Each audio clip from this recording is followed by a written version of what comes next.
Good morning, good evening.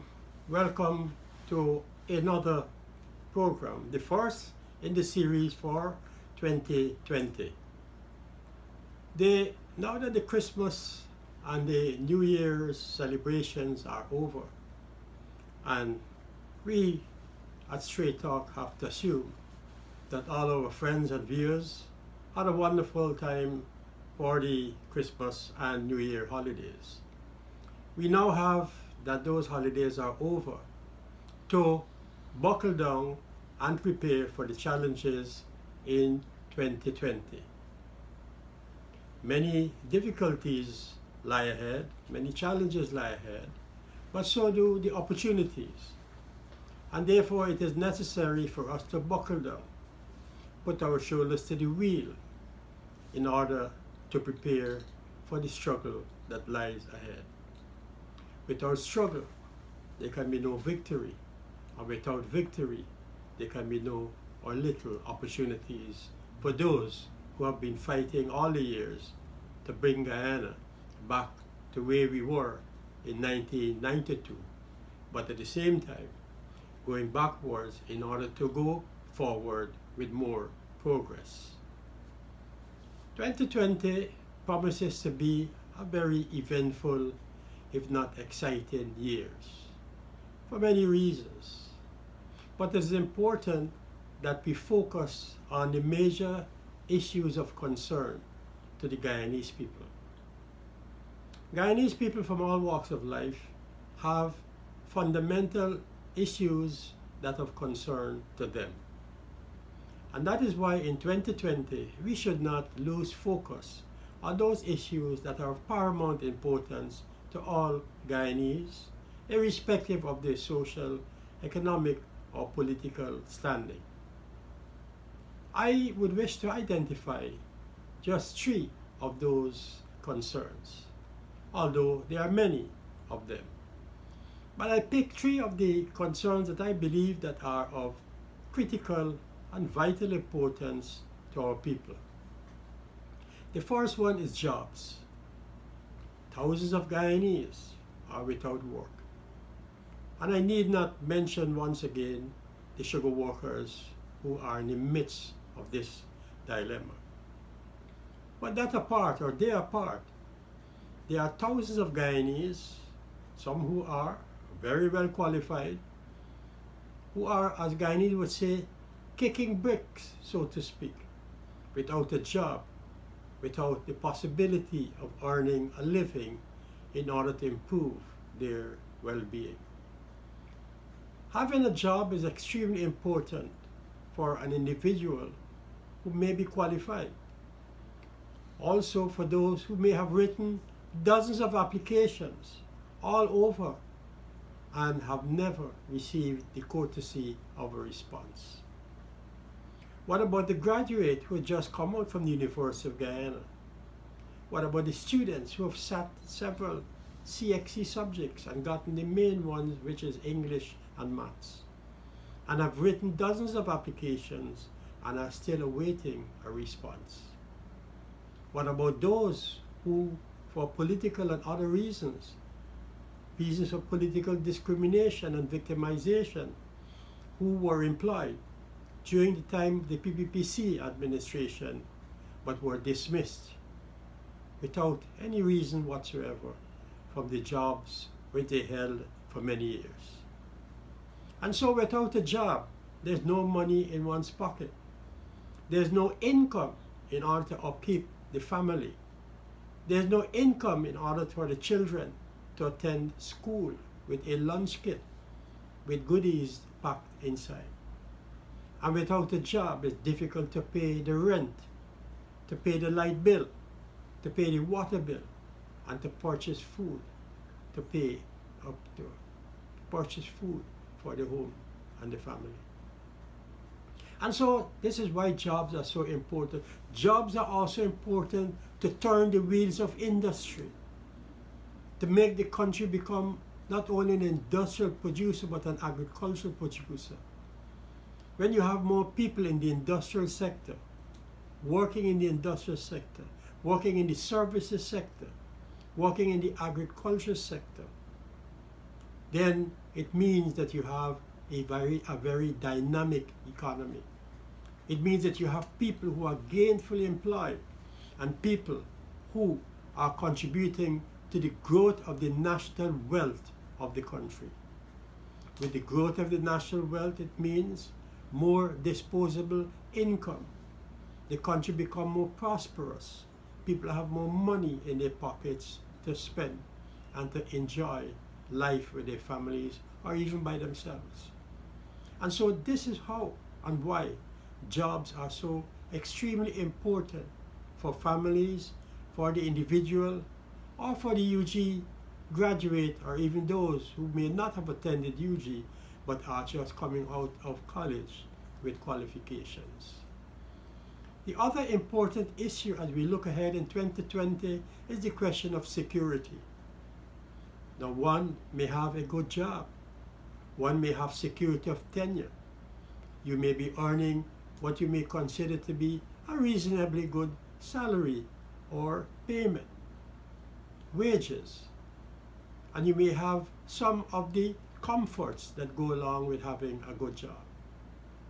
But my friends, dear listeners, if you do not have security, not I mean security of tenure, I mean public safety and security, security away from the criminal underworld, security away from crime, security away from the bandits who invade our homes, security from the pickpockets, security from the carjackers, security from those who steal our cell phones while we're on the streets, security from crime in general, security from those who are prowling to deprive a hard-working individual of his salary or his wages.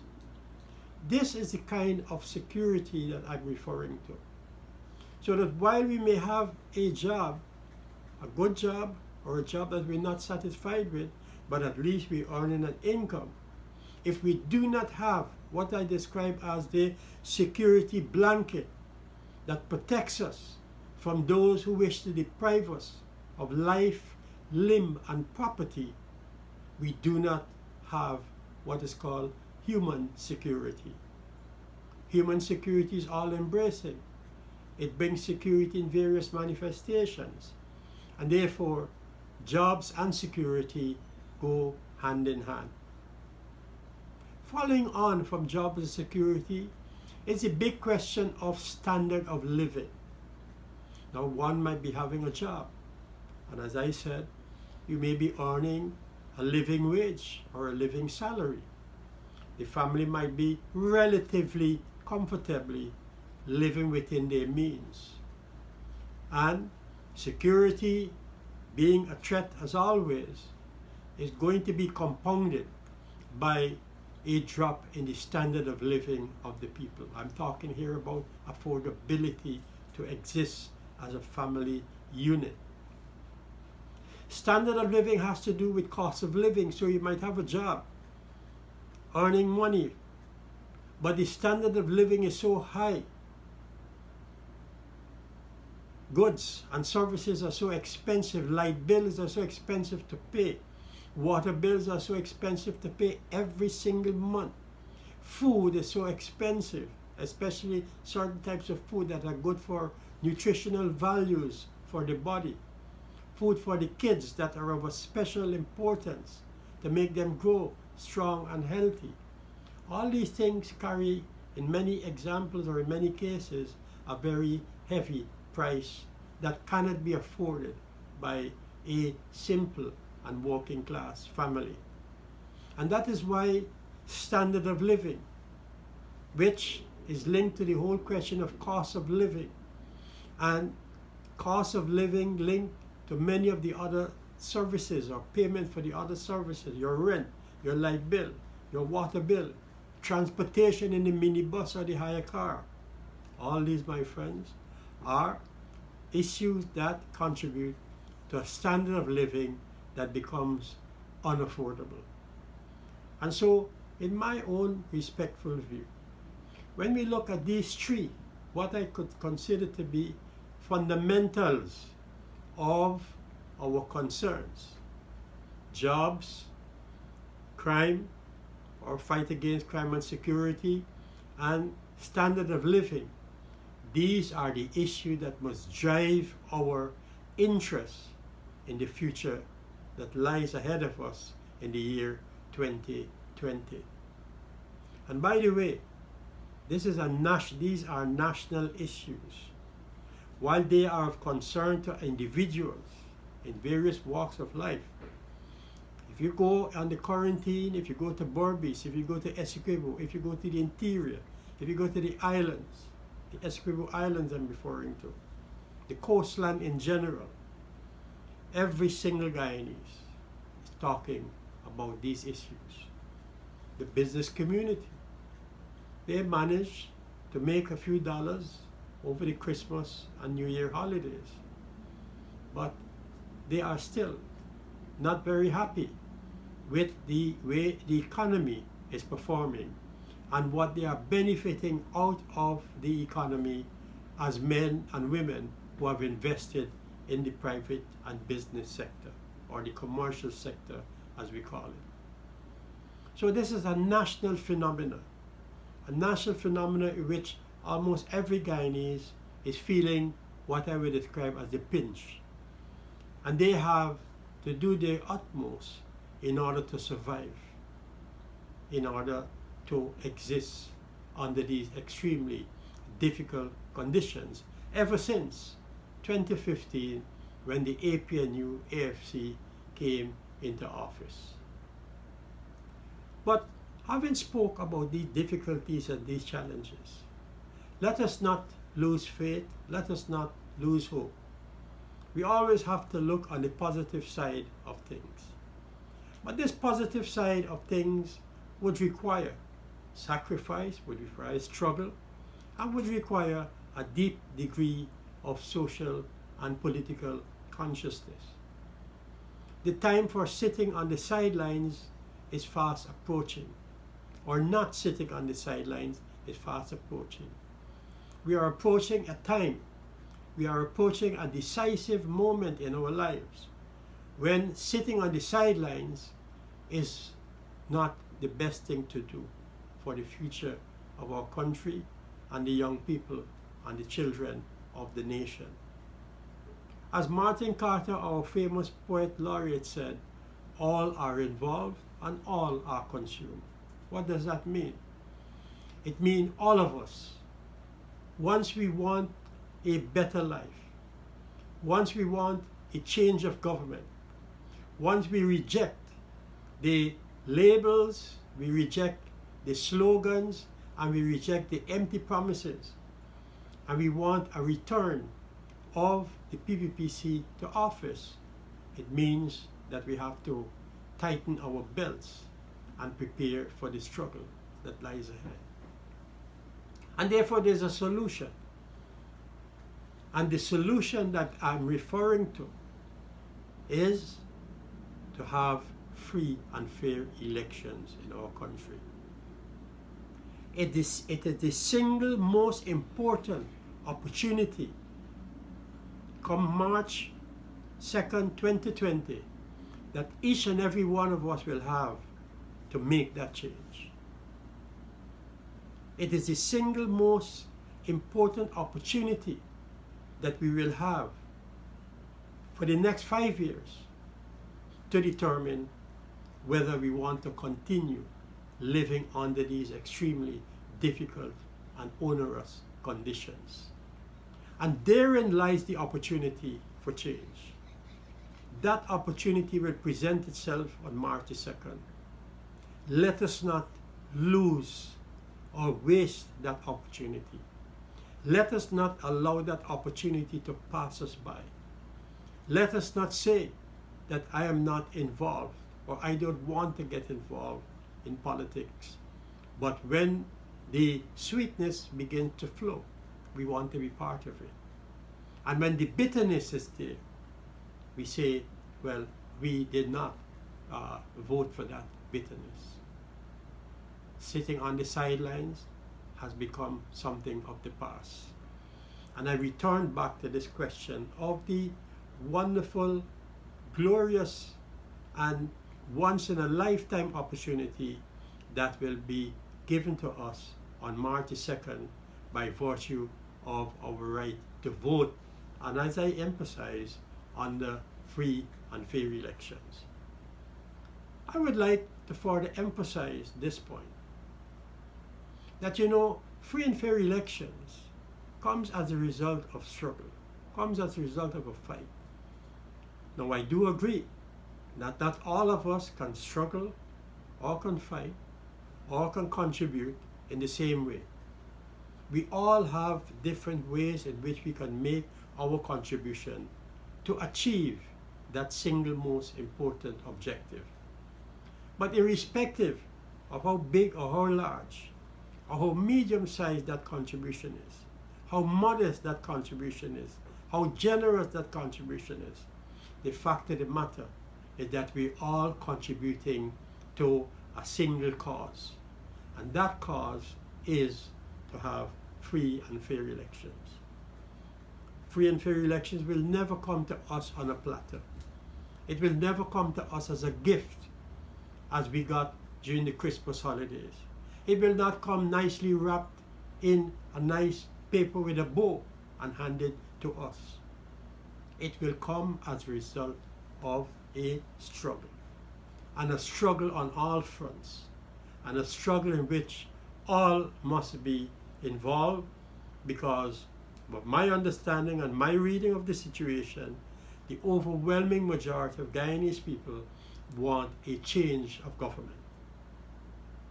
Now, unfortunately, some fell for the propaganda in 2015 about change.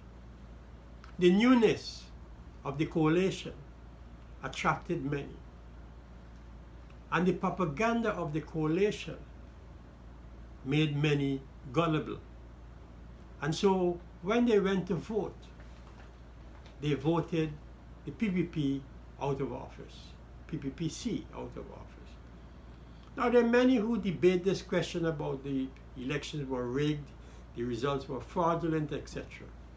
But the fact of the matter is, the reality is you have an APNU AFC government in office with the elections outcome of 2015. And so that is water under the bridge. 5 years is fast approaching since those elections. And we will once again have the opportunity to correct whatever the mistake we was in our political judgment. And when we fell for the propaganda, even though we warned that there is danger in changing what you already have. You remember the old saying, a bird in the hand is worth two in the bush. Why do you give up what you have already in your hands when we were in the government before 2015? We've given that up. But what have we gotten in exchange? Precisely as the saying goes, a bird in the bush. In other words, something that is unworthy, something that cannot be found whatsoever. And so, as many people would say, and are saying, we got what we deserved. And that is what we have been living with for the past almost 5 years. What did we get? We got what we served, what we deserved. Punishment, and many people regret that they voted to change the PPPC from government. As the older folks would say, those who don't hear will have to feel. And many are feeling the pressure now. Not now, really, but many have been feeling the pressure since the elections in 2015. And the old people were reminded every single day when they told us as children, those who don't hear will have to feel. It is not that the electorate was not warned by the PPPC that if they were to go for the attractiveness, the glitziness of this propaganda, that things will change with the PPP out of office. unfortunately, they're living today to regret that opportunity. On the other hand, I'd like to make this point. The PVP out of office was, in my humble opinion, a blessing in disguise. I recall on many occasions when the PVPC was in office, we would go around the country to various communities in the interior, on the coastland, Linden, in the riverine areas, and so on. And people would always have requests. They wanted a dam fixed, they wanted a school, they wanted a health center, they wanted an outboard motor, they wanted boats, they wanted so many things. But you know, the thing is that though many of these things were provided, the human condition is one that is rarely satisfied. But the thing is that now with the PVPC out of office, people are able to make the comparison. They're able to make what we would describe as the comparative analysis. Make the comparison between what they had in their hand. In other words, the bird as reflective of the PVPC compared to the bird in the bush, which is reflective of the 4 to 5 years of the APNU AFC in office. And so that blessing in disguise provided the Guyanese people with the opportunity to make this comparison of what they had under the PVP and what they have lost under the APNU AFC administration. And that's important because had the PVP remained in office, the amount of criticism I want to assume would have intensified. And so this change helped along the way because, for example, the sugar workers, many who were fooled, for example, and bolted and went to the AFC, have now come to regret that they ever did so. Because the promises that were made to them in 2011 and 2015 have never ever materialized. And so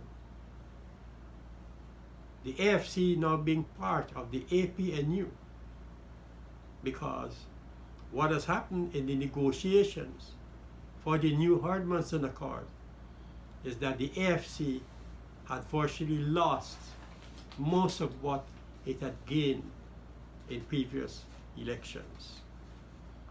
And therefore, in this year, as we face the challenges in 2020, there must be no fooling around in this year.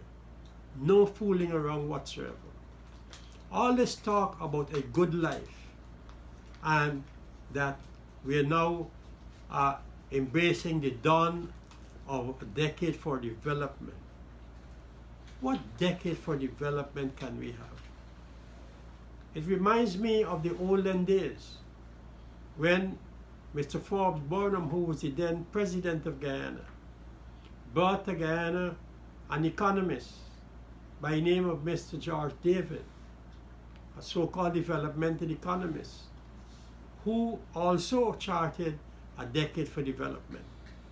But it collapsed after 1 or 2 years. And now Mr. Granger, the leader of the APNU AFC and the candidate of that coalition, has recently announced that all of us will have a good life with the dawn of a decade for development. My friends, this administration had 4 years to prove their salt, to prove that they can do something for the Guyanese people and not only their own supporters, to do something for the nation. But that has not happened. So if they did not perform creditably during these 4 to 5 years, when will this dawn of this new era take place? We therefore have to look with great suspicion on this sloganeering about the decade for development and that Guyanese will continue to enjoy a good life. As far as I personally am aware, I do not know who is the developmental economist that the government has hired to articulate and to formulate this decade for development. Where's the document? There is no document that has been presented to the nation, that has been presented to key stakeholders, save a New Year's message speech by the president announcing this decade for development. And by the way, if we are to assess what he said would be the main pillars of this decade for development, don't be surprised if what he said in that pronouncement on the 1st of January, at midnight on the 4th, leading to the 4th of January, that it is what will be seen in the manifesto for the elections.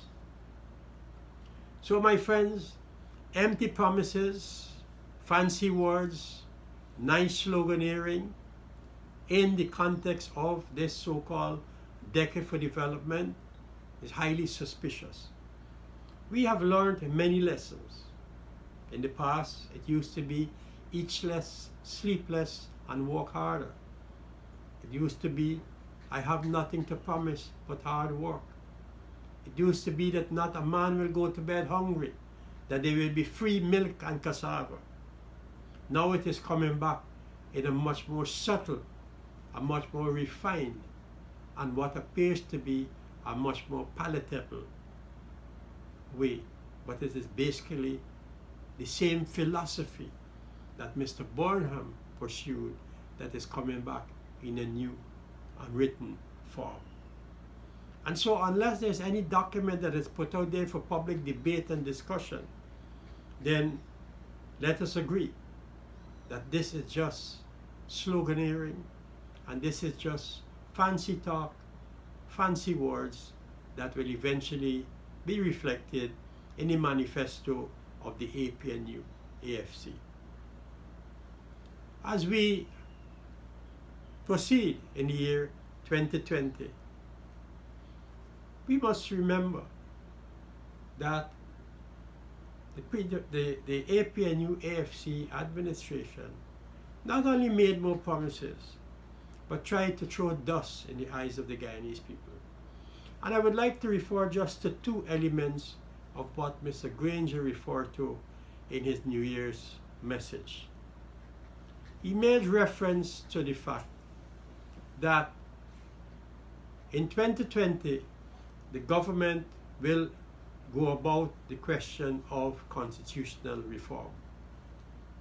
And he said that that constitutional reform will allow for easier resolution of political differences in the country. That is mere rhetoric. We have heard this before. They have set up a Ministry of Social Cohesion that has not done anything whatsoever to heal the ethnic and political differences in our country. And they have been given money in the previous budgets to bring about and to work towards constitutional reform. The now outgoing Prime Minister, Mr. Nagamutu, had responsibility to pilot constitutional reform not only in the Parliament, but in the country as a whole. It never happened.